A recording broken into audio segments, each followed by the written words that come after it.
Kuha na naman tayo ng gulay. Ito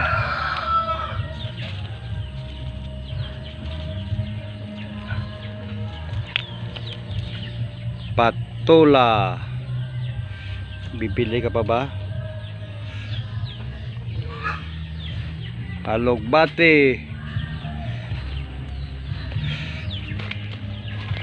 balagay,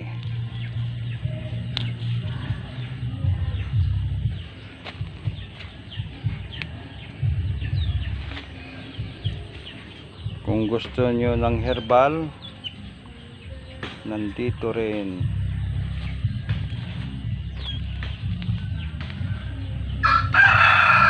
Sa garden.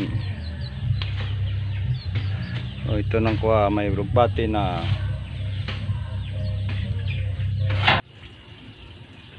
Ito ang pares ng gulay natin mamaya, lukos na adobo, panangalian mamaya. O, ito lutuin para panangalian, adobong lukos.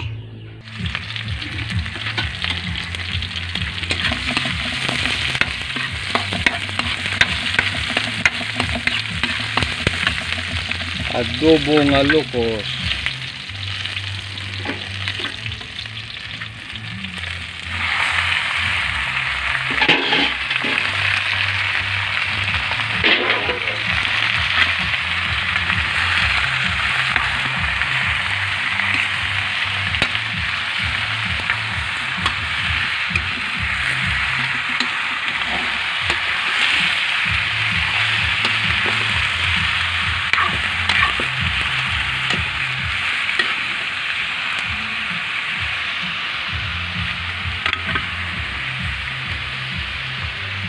Pananghalian, gulay with adobong lukos.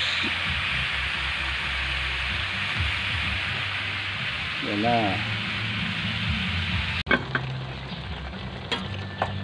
Ang sarap. Lambutin natin ang gusto.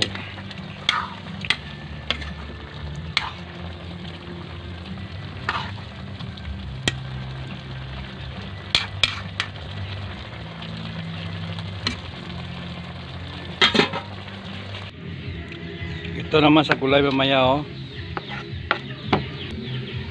Alugbati, yung kita.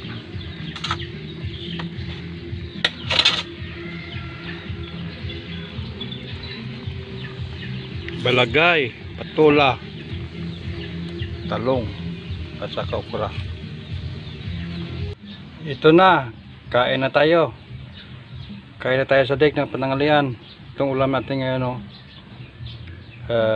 Locos na adobo with aswa, gulay. Terus masustansya itong gulay, oh. Preska na preska rin ang locos. Kaya kain na tayo. Kain tayo. Ang oh. Gulay ang ulam, gulay. Ito, gulay.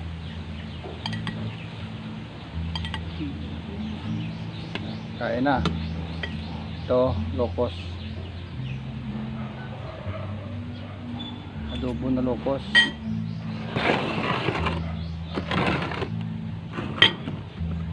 Ito.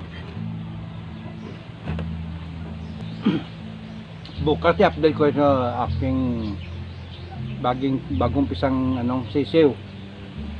Pero masiglaan lang ngayon. I-update ko na lang kayo bukas. Para makita nyo naman kung paano lumaki, anong pinapakain ko, kung saan ko sila lalagay. Marami na akong siso dito, marami na akong tag 1 month old o 2 months old.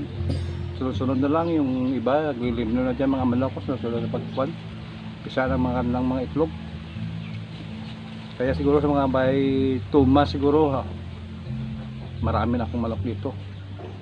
Meron na rin bumibili pero talagang dami pa rin piso. Kaya lang maliliit eh. So ipag-update ko lang kayo bukas. Kain muna tayo. hanggang dito lang muna tayo.